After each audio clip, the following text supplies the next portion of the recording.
Estratégia do Dia, o podcast original da Bloomberg Linha.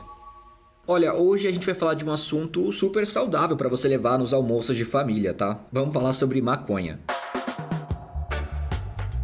O Brasil, ele ainda está em debate sobre a legalização da maconha, mas, olha só, já tem um mercado milionário se formando ao redor dela.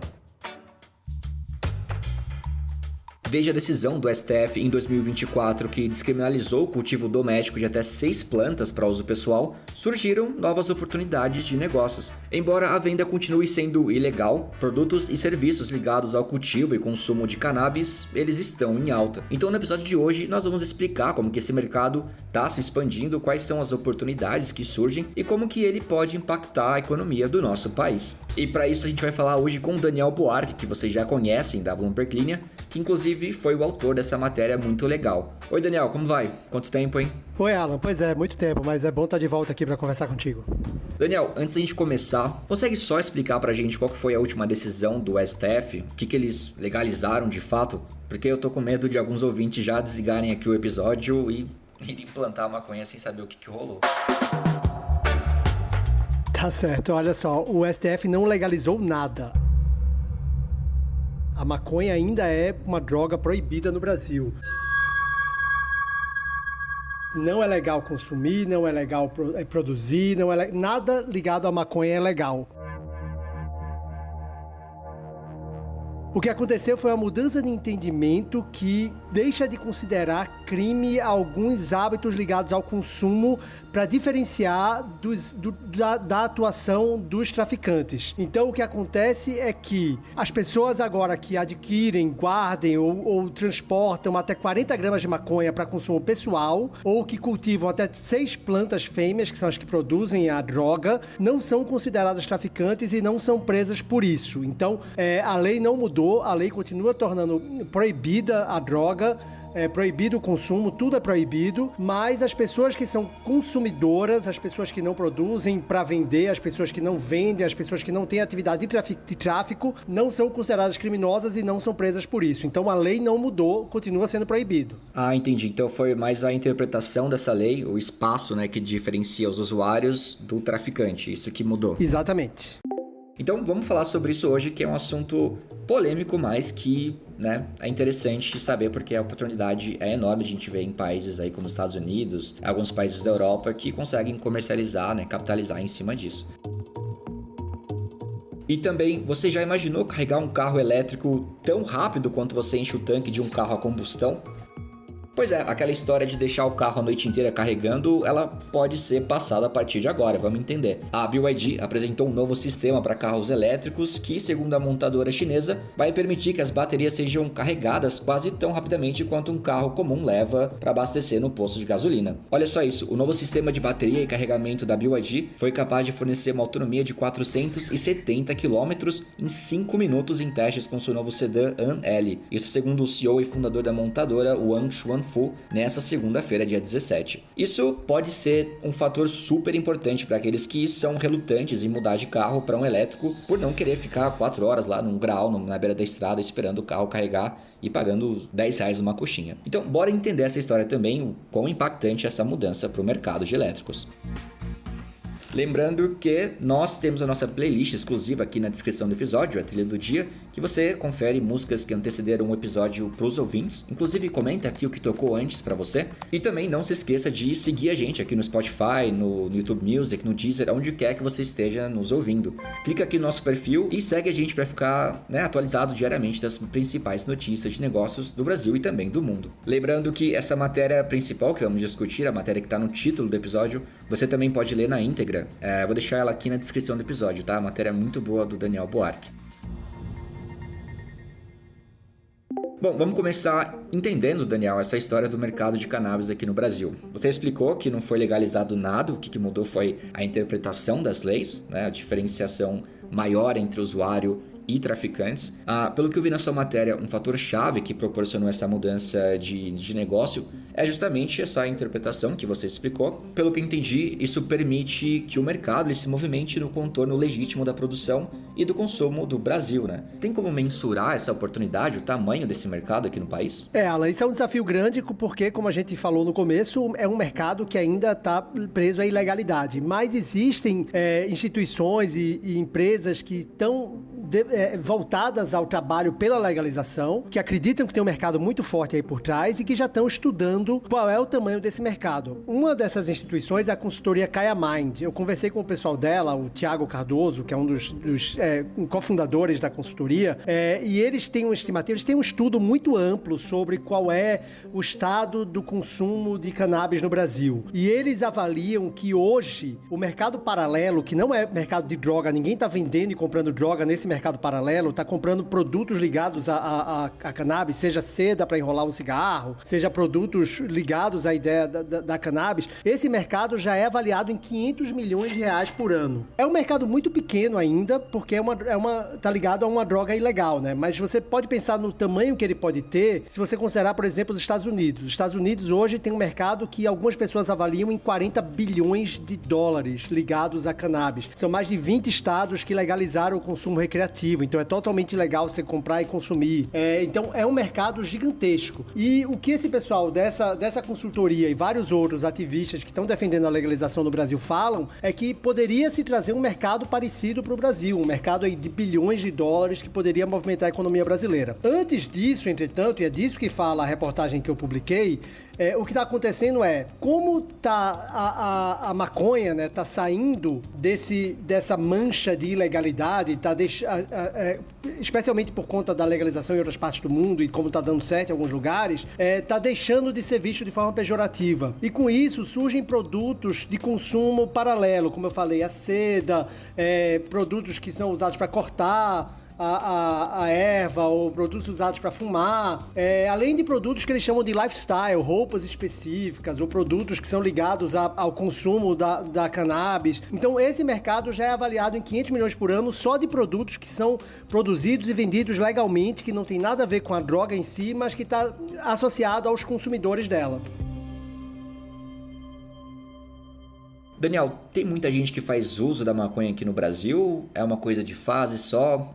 Tem uma oportunidade semelhante ao que se encontra em países do hemisfério norte? Como que é isso para essas empresas? Mais uma vez, é um grande desafio de saber, né? Porque como é ilegal, você não tem um censo que diga quantas pessoas consomem a droga. Mas essa consultoria que eu falei, a Kaya Mind, eles têm uma estimativa com base em vários estudos. O Levantamento Nacional sobre o Uso de Drogas da População Brasileira, que é da Fiocruz, o Data Senado, o Instituto Datafolha, e dados da própria consultoria, eles estimam em 2,8 milhões de adultos no Brasil que fazem uso regular da maconha. E dentro dessa mesma linha, eles também falam que se houvesse uma legalização do consumo e da venda e de tudo mais no Brasil, isso poderia gerar um mercado de 11 bilhões de reais. Então a perspectiva deles é muito positiva para o mercado, né? E esse é o foco dessa reportagem, é falar o que já está sendo feito e o que pode ser feito no futuro.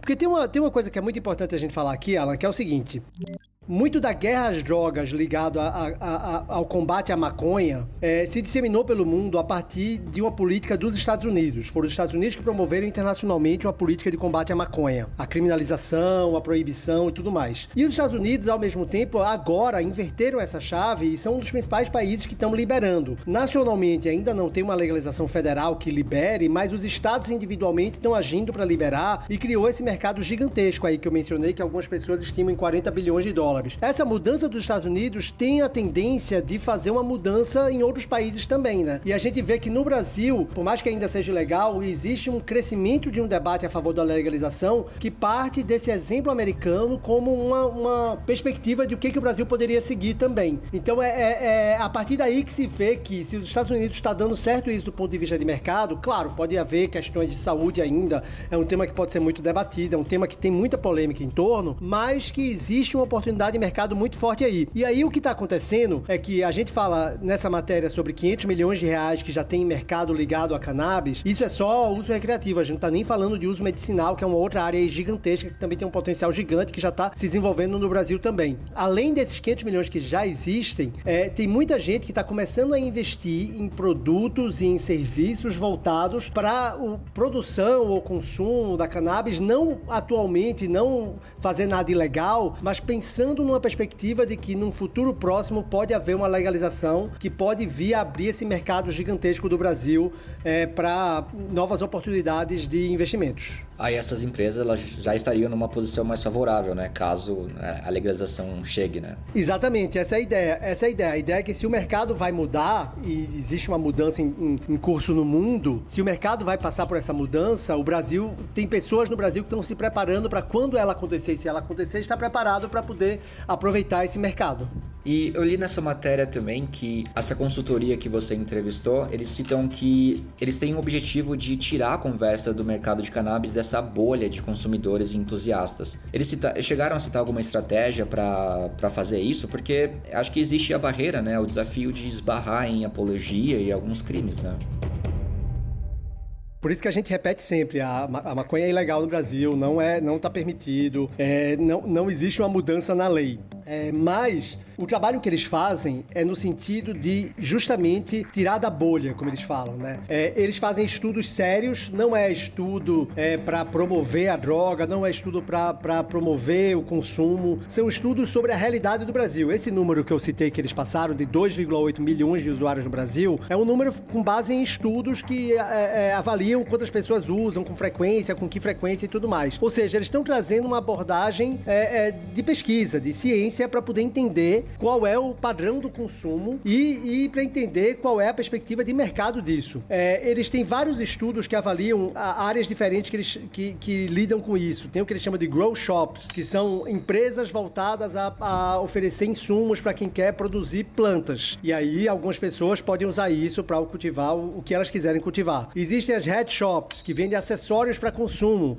Eles falam do caso, por exemplo, de uma empresa que produz seda para enrolar cigarro, que, segundo eles, movimenta 40 milhões de reais, sabe? Só vendendo seda. E existem também vários negócios que estão ligados a esse tipo de consumo e que trabalha de forma legal, mas que acaba oferecendo um produto para pessoas que vão usar isso para consumir um produto que ainda é ilegal no Brasil, né? Mas, no fundo, a questão toda é essa, é dizer que não é para ficar uma questão de nicho, para usar um termo bem pejorativo, para maconheiro. A ideia é tirar desse nicho e mostrar que pode ser um produto de consumo para um público adulto, responsável, que faz suas próprias escolhas, mas que tem oportunidades para empresas que não precisam nem gostar. Você pode pensar que tem um investidor de uma empresa de cigarro, por exemplo, ele não precisa consumir cigarro, não precisa gostar de cigarro, não precisa fazer nada. O cigarro é legal, a pessoa vai lá e investe porque sabe que vai ter retorno. A ideia dessa consultoria é mostrar que a cannabis pode ser assim também. A pessoa não precisa ser entusiasta, não precisa ser consumidora, não precisa acreditar, não precisa defender, não precisa fazer nada. Só precisa ver que existe oportunidade de negócio ali. E a ideia deles é tirar o debate do nicho, das pessoas que apoiam porque gostam disso, e mostrar que não, que é uma questão de mercado, é uma questão de oportunidades de investimento. E isso foi o que atraiu a gente, até porque a gente trabalha com mercado, com investimento, de ver que já existe esse caminho de mercado totalmente de forma legal, oferecendo serviços e produtos para pessoas que vão consumir um produto que é ilegal. Tipo, não tem nada a ver com a produção da maconha em si, é simplesmente oferecer serviço para pessoas que querem usar. Legal. Faz sentido essa oportunidade, porque ao contrário de outros mercados como o de bebidas alcoólicas ou de cigarro, como você citou, tem uma potência muito forte ali no lifestyle, né? As pessoas já mostram que gostam do produto, já vendem roupa com sinais disso. Você acha no shopping center, né? Meia com folha de maconha. Então tem um interesse, né? Exatamente, mas o grande desafio, Alan, é tirar essa visão preconceituosa. Tirar a ideia que a cannabis é uma planta do mal, tirar a ideia de que a cannabis é só problema e ver que ela é uma planta que é plantada e que é usada e que vários lugares do mundo estão avançando numa discussão científica sobre como legalizar de forma responsável e que é possível oferecer produtos para as pessoas que consomem esse produto, consomem essa droga, sem ter que lidar misturar com nada de ilegal. São oportunidades de negócio legais, legítimas, que fazem tudo dentro da lei, tudo de forma correta, mas que estão oferecendo um produto ou um serviço para uma pessoa que pode usar isso com a cannabis ou com algum outro produto assim. E Daniel, eu sei que o foco da matéria não é o uso medicinal da cannabis, mas é muito difícil a gente discutir sobre isso e não tocar nesse assunto, né? Essa consultoria que você conversou, ela tem alguma ligação com empresas que focam esse consumo? Tem alguma projeção, alguma coisa que eles trouxeram sobre isso? Não, eles não têm ligação direta, mas eles têm estudos específicos sobre o tamanho da cannabis medicinal no Brasil. Eu não quis colocar isso nessa reportagem porque a cannabis medicinal ela é um outro mundo. Ela é uma outra discussão e ela é um outro mercado. E ela tem um tamanho imenso próprio. Então, a Kaya Mind, ela faz estudos específicos sobre a cannabis medicinal no Brasil também. O estudo mais recente deles, do ano passado, aponta que houve um forte crescimento desse setor e eles estimam um movimento de 852 milhões de reais do mercado de cannabis medicinal no Brasil. E estimam que são atendidas mais de 672 mil pacientes. O que mostra que está crescendo muito e que é um mercado que tem um potencial muito grande. Já existem muitos produtos que oferecem cannabis para uso, para saúde. Existe uma discussão sobre como isso é feito de forma legal também. Tem um encaminhamento aí muito diferente desse que a gente estava falando antes, que é produtos para quem é usuário, mas que está pensando na questão medicinal da cannabis. Daniel, é muito interessante essa discussão sobre cannabis. Você gostaria de compartilhar a sua perspectiva sobre a legalização no Brasil e também em âmbito mundial? Você acha que isso é uma tendência inevitável? O que você espera para o futuro? Inevitável, eu diria que não, porque a gente está vendo fluxos políticos no mundo que tem mudado muito a interpretação de diferentes questões comportamentais, né? Mas que é preciso haver um debate mais aberto, né? Acima de tudo, o mais importante é deixar o preconceito de lado, deixar de pensar como sendo uma coisa de bem e de mal e encarar isso como sendo uma questão que tem que ser discutida a partir do ponto de vista de ciência, de política pública, de saúde e de liberdade do consumidor de escolher o que ele quer consumir. E de dinheiro também, né? Exatamente. E como esse mercado vai movimentar a economia brasileira, né? A gente está falando tanto sobre questão fiscal, sobre questão de arrecadação do país. Imagina uma entrada de 40 bilhões de dólares no mercado, com um mercado novo, sabe? 50, ou no mínimo de 11 bilhões de reais, que é o que se estima que se movimenta ilegalmente hoje em dia no Brasil. Poderia ser uma coisa que teria um impacto econômico, né? Então, é algo que deveria ser levado em consideração também. De novo, a gente aqui não está fazendo apologia de liberação, a gente não está defendendo que tem que ser liberado, a gente só está defendendo que o debate seja feito sem preconceitos e que seja feito a partir de dados e de questões palpáveis, não em cima de interpretações superficiais ou de preconceito, de novo, que uma pessoa ou outra pode ter. Show de bola. É um prato cheio aí pro próximo almoço de família, galera. Daniel, muito obrigado mais uma vez por topar participar aqui do podcast, por trazer discussões super interessantes pro pessoal. Espero que você volte mais vezes. Sempre um prazer, Alan. É só me convidar que eu volto. Grande abraço, Daniel. Bom, vamos falar agora de inovações no mercado de veículos elétricos. Tema um pouquinho mais leve, né? Vamos lá. A montadora chinesa BYD, que está cada vez ganhando mais presença aqui no nosso mercado, vocês sabem disso, apresentou um novo sistema para carros elétricos que promete carregar baterias quase tão rápido quanto o tempo necessário para abastecer um carro comum. Isso eu já falei na introdução do episódio. Bom, o que acontece é que essa inovação foi a de que os testes com o novo sedã Ram L, o sistema dele conseguiu fornecer uma autonomia de 470 km em apenas 5 minutos, isso de acordo com o CEO e fundador da BYD. Bom, para a gente entender o que isso representa. Por exemplo, os superchargers da Tesla, eles conseguem adicionar até 275 km de alcance em 15 minutos. E o novo sedã elétrico CLA da Mercedes-Benz, ele acrescenta 325 km em 10 minutos de carregamento. Isso já era uma inovação enorme, mas agora o jogo está prestes a mudar. Essa capacidade de carregamento rápido, ele pode ser um fator decisivo para atrair aquelas pessoas indecisas que ainda hesitam em adotar carros elétricos devido ao tempo de espera para recargas. Como eu disse, ninguém fica feliz em imaginar que vai ter que parar uma viagem e ficar 20, 30 minutos esperando o carro carregar. O novo sistema, ele vai servir como base base para muitos dos futuros veículos elétricos da BYD, o que vai fortalecer a posição da empresa certamente, que já superou a Tesla, vamos lembrar disso, como maior vendedora global de veículos elétricos. Além da velocidade de carregamento, a nova plataforma de veículos elétricos da BYD vai permitir que os carros acelerem de 0 a 100 km em apenas 2 segundos. Olha, eu confesso que eu não entendo de carro, então eu vou presumir aqui que é bastante coisa. Esse avanço ele foi considerado um marco pelo analista automotivo Lei Xing, que comentou que a BYD está, abre aspas, elevando o jogo para outra dimensão, fecha aspas. Vale lembrar, gente, que em 2025 a BYD já demonstrou um desempenho de vendas impressionante. A empresa vendeu mais de 318 mil veículos de passageiros em um único mês, o que é um aumento de 161% em comparação com o ano anterior. E atualmente a BYD detém cerca de 15% de participação no mercado automotivo chinês, que é o maior do mundo. E além do foco em baterias, a BYD também está investindo em tecnologia avançada de assistência ao motorista. A empresa ela já incorporou recursos como manutenção de faixa e controle de cruzeiro adaptativo em modelos mais acessíveis, o que amplia o acesso a essas tecnologias. O Super E-Platform da BYD representa ainda uma possível ameaça à líder atual de fabricação de baterias, que é a Contemporary Amperex Technology. E bom, com esses avanços, a BYD reforça sua posição de liderança no mercado global de veículos elétricos e promete intensificar a competição no setor. E bom, eu sou o Alan Blanco, as informações são da Bloomberg News e o episódio foi editado por Lurian Queiroz. Uau. E vamos dar uma olhada aqui rápida nos comentários do episódio anterior. No último episódio a gente comentou sobre como os argentinos estão começando a usar o Pix, como eles estão fascinados por essa tecnologia brasileira. E a Irã Rogero diz assim: bom dia, primo Alan, direto de Portugal. Tive que rir alto com o título que você colocaria na matéria, mas ficaria chamativo, eu confesso. Pois é uma pena que o editor-chefe não reconheça o meu talento para pôr títulos nas matérias. Eu acho que a audiência ia triplicar. Eduardo Duarte diz, belo nome, Eduardo Duarte. Ele diz assim: achei que seria uma piada no começo com argentinos. Fiquei surpreso deles usarem Pix. Talvez esse método é exportado para todos os países do Mercosul e talvez até mesmo na Europa seria mais fácil. Pois é, Pix para todos. Rafael Guimarães diz, um salve do Foz do Iguaçu. Salve, Rafael.